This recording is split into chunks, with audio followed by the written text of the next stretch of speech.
由議員林美燕佮議員參選人葉漢勳的媒合，結合台安藥局共同捐贈一批將近6萬塊的愛心物資，包括30箱的營養品，佮300包的日常用品等。配合下午佇個議員南區服務處，由台安藥局的郭經理代表捐贈。今天很開心哈，攜手我們台南在地的知名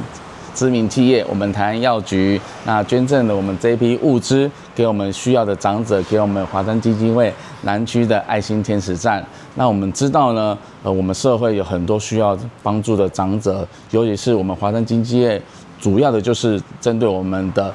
失智、失能、失醫的我們的3類的長輩，還有一些灰色地帶哈，就等於是說沒有辦法申請低收入的長者。那所以說再次還是感謝我們華山基金會的用心吶，還有我們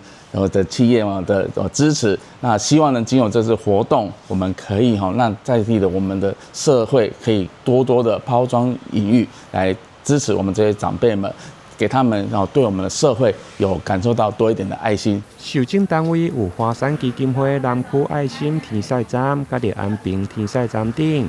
基金會表示，因為一寡長者有的身體較虛，需要補充營養品來維持體力，希望借由藥局的捐贈，會用借出拋磚引玉，吸引更較儕人來關心獨居的長者。謝謝我們就是市議員這邊的參選人的協助，然後還有我們的台安藥局的郭經理，那聯合在地所有的善心人士的資源，然後捐贈了30箱的亞培安素的營養素，以及我們的30串的衛生紙、民生用品，來幫助我們在地的弱勢長輩。那我們服務的個案當中呢，大部分的長輩其實他們牙口都不太好，那其實更多的其實是生了重病，以及加上經濟貧困的地方，那其實他們平常的